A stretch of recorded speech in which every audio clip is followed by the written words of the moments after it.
Dr. Ramesar, the professor and head of the Division of Human Genetics at University of Cape Town. He will talk today about genetic epidemiology of schizophrenia. Thank you. Good morning, ladies and gentlemen. It's a privilege to be here in Cairo again, and thanks to the organizers for allowing me to speak to you. So I'll start by showing you a picture of Cairo for a reason.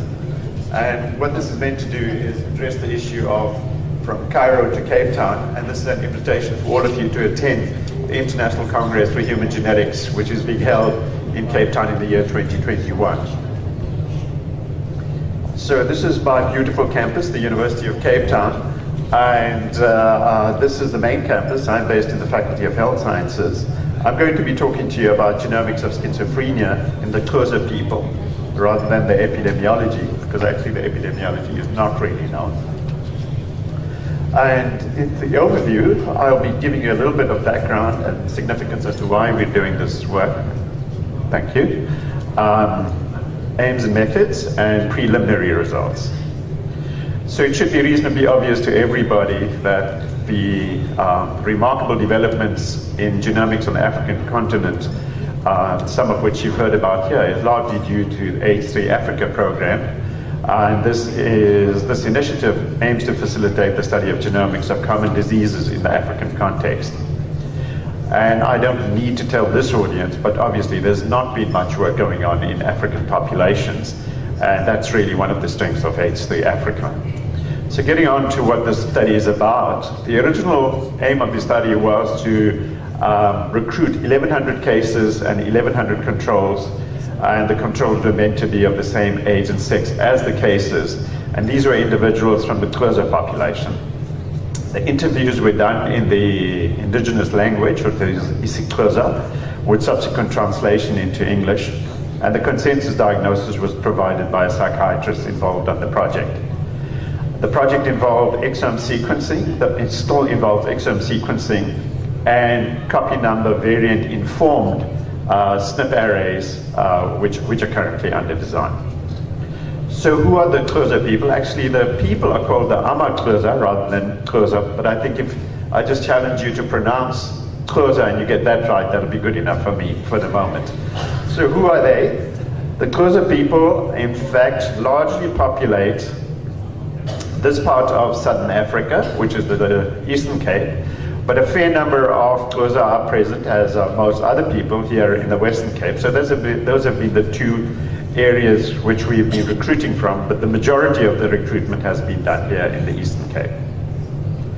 So the aims, again, I repeat, was to recruit and diagnose 1,100 cases of schizophrenics and matched controls, to identify exomic point mutations, indels, and copy number variants, and to identify genes enriched for potentially damaging mutations in cases versus controls. So genotyping has been undertaken in both the United States and in South Africa. Point mutations and indels have been identified by whole exome sequencing in a proportion of the recruits. So although recruitment is completed at this stage, the whole exome sequencing is done on about 80% of the cohort. We've done a pilot study on 200 cases and 200 controls, specifically using the Affymatrix cytoscan chip, and that data is currently being analyzed to inform a CNV and SNP chip for a GWAS study. So this is preliminary work that has come out from the exome sequencing, and this was meant to be for looking at principal components for QC. And what we found, in fact, is that over 110 individuals who were either duplicates or parent, child, or SIBs of other members of the recruited study, so some of these were discarded, and where we found a substantial contribution from other populations, as you can see here in this plot, ancestry plot. I mean, those individuals were removed, but they will be available for further analysis when we're applying admixture analysis to this study. So from the exome data, again, what I need to qualify, this is very preliminary data. In fact, we're starting to have fun with the data at this stage.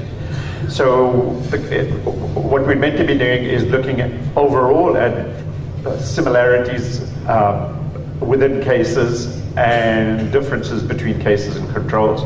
But what we're also doing is looking at individuals and gene by gene variations that we're picking up. So in this instance, we're identifying genes where more than 2 individuals had variants. And there are criteria which we've imposed. For example, some of these variants are closer specific. They may be either case specific or control specific, and they're predicted to have a damaging function in the gene.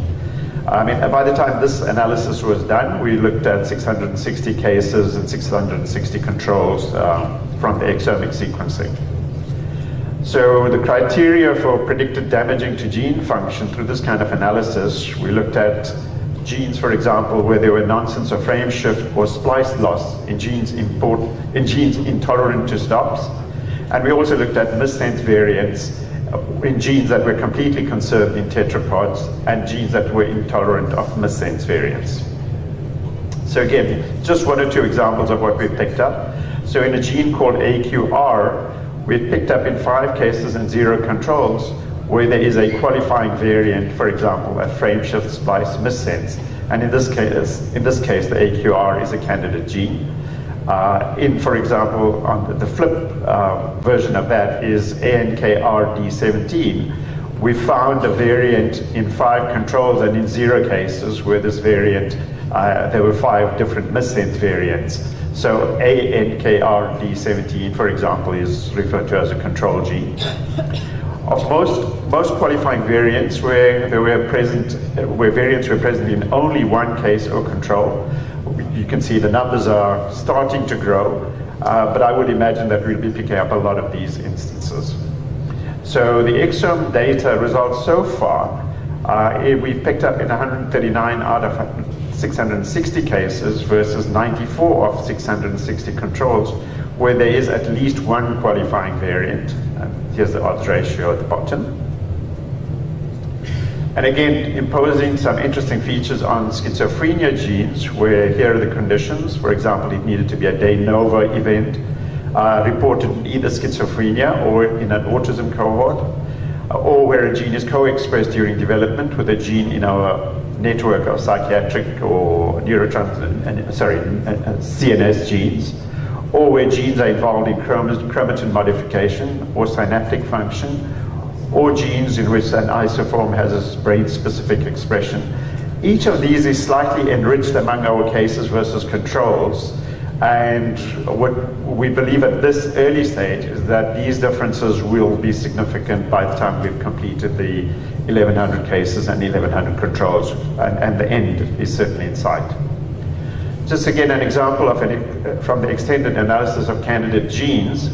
So this is CHD9 as given as an example where, for example, in the closer cases, we've got these 5 variants you see in red up top of the gene. There are variants in this gene that have been described in an autism cohort and also in developmental delay and intellectual disability. So this is a reasonably hot candidate gene. And interesting, the CHD9 gene is involved in chromatin remodeling and transcriptional transcriptional repression. And also CHD9 is an interesting gene because it is identical to CHD8, which is a central gene in autism and brain developmental disorders. Again, there were several other closer specific variants that have been picked up in CHD9, in other words, not described in other populations previously, and these are shown in this slide. So going on to project on the sub-project, which has to do with copy number variants. So as I mentioned to you earlier on, there's a pilot study on in which we've already run 200 cases and 200 controls through the Affymetrix cytoscan chip, the high-density cytoscan chip, and we've interrogated those copy number variants. And that's actually for use in designing the closer-specific chip, where we will stud the chip with these important copy number variants, as well as SNPs. And very much like the H3 Africa chip that has been designed for GWAS analysis, this chip is going to be very locally designed for analysis of our 1100 cases and 1100 controls. The preliminary data I'm presenting you with now is simply what is the copy number variants that have been coming out of the exome analyses. Okay? So the CNV array analysis from the Cape Town that are going on in Cape Town will include duplications and deletions. But in the exome data, which we've already looked at, this involves 823 cases and 677 controls, which have passed the quality control for CNVs. And in this instance, and again, I'm emphasizing this is the exome data. So in this instance, we called an insertion or a deletion, anything covering at least 3 or more adjacent exons using a piece of software called Conifer. And we use a range of different pieces of software to develop the threshold at which we were doing the analysis. And again, I'm just going to show you a few preliminary results and what they look like. So in this instance, for example, we've picked up a 14.8 kilobase deletion on chromosome 19 in a closer case. And as you can see at the bottom of this slide, the 3 important genes that in fact are removed in this specific deletion or involved in this deletion.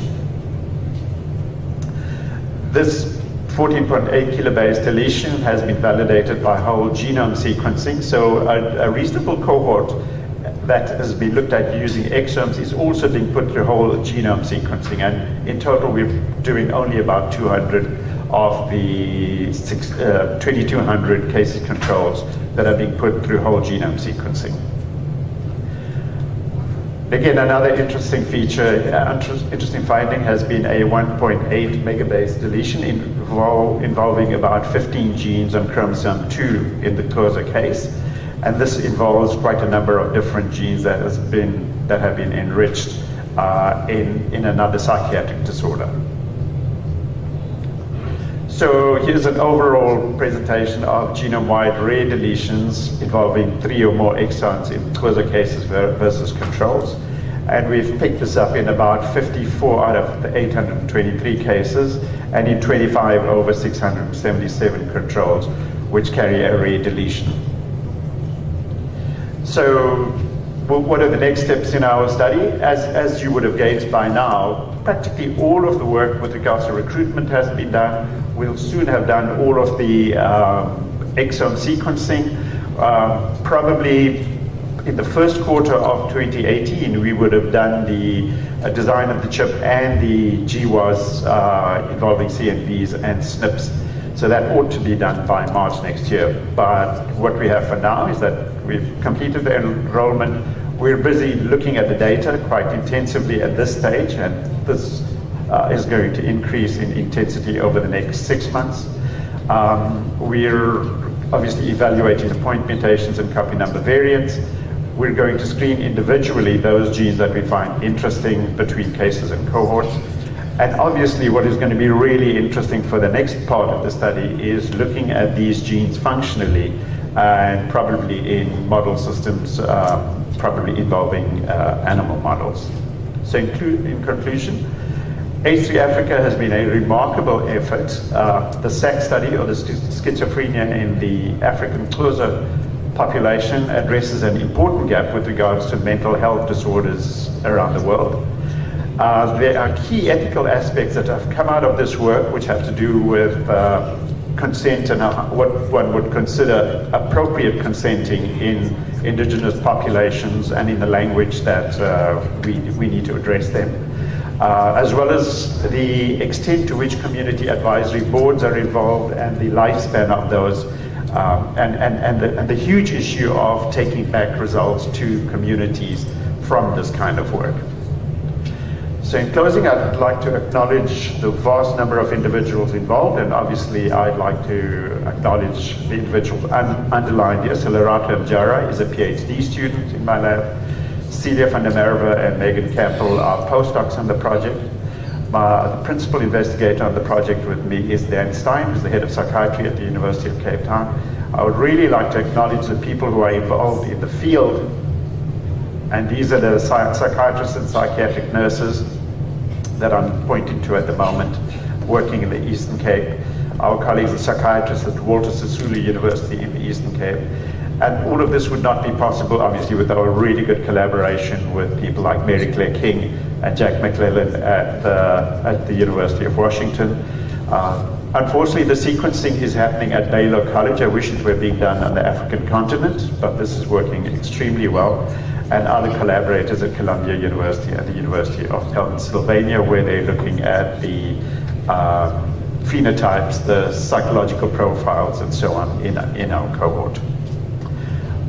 And in closing, again, I'm showing this to let you know about the International Congress in Cape Town.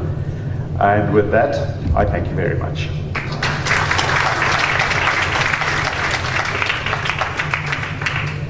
Okay, now we have only time for one question. Yes, please. Thank you very much for a very enlightening talk. I'll be slightly more technical in this aspect. So when you did your exome data analysis in order to identify the candidate genes that would be either case or control, you set your threshold on 2 variants. That would be COSA specific. So the first question is, what was the rationale behind choosing the number 2? And the second question is, did you try to make this filtering more stringent and see what would be the result of that? The answer to both of those, we're moving the parameters constantly. So in the first instance, we set it fairly tightly with regards to what are we picking up specifically in the COSA population, and that's easy enough to do. And then secondly, with regards to any one of the functions that are pointed to, again, that's set initially by us, but those are going to be very, very mobile in terms of moving the thresholds one way or the other with the analysis. That's what I meant. The fun part is starting now with actually working with the data. Okay, Professor Rutimi has a question. Yeah, thanks, Raj. I was just wondering whether you have access to cases from other parts of Africa. The reason I'm asking is you were using the phrase COSA specific, and I'm wondering whether you are at that point to be able to say something like that without necessarily having to screen and see if those variants exist in other schizophrenia cases in other parts of Africa. Yeah, very good point, Charles. So we're calling it COSA specific because we've only picked these variants up in the COSA in having looked at all of the variant data that has been deposited into public databases internationally, which do involve a large number of other populations in Africa, but obviously not all populations in Africa have been sequenced. So this is just, the study is limited by the fact that there are limited populations in Africa that have been studied. So in amongst all of those populations, these variants I'm referring to at the moment have been seen only in COSAs. Okay, thank you, Raj.